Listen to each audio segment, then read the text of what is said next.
Ito naman yung paste notation sa Rubik's Cube. Kung hindi nyo alam yung paste notation sa FRULBD,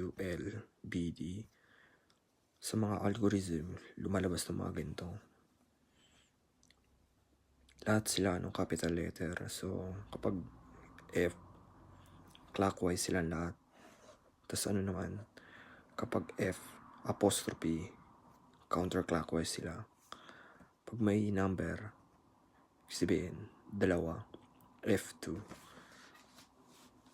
Sabihin natin, R2, dalawang ikot yun. Ano ibig sabihin? So, ibig sabihin ng F, front, right, up, left, back, down. So, F,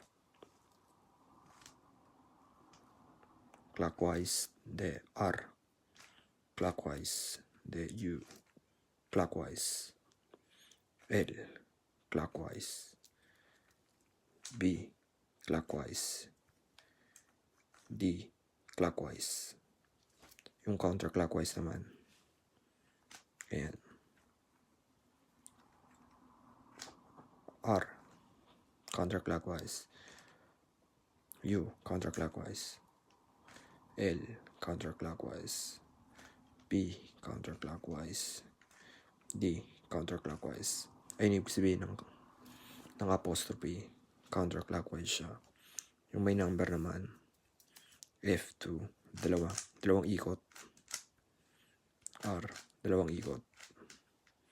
Ganun din, pare-parehas. Ganun yung ibig sabihin nito. Kailangan mo itong tandaan para sa mga algorithm. Ganyan.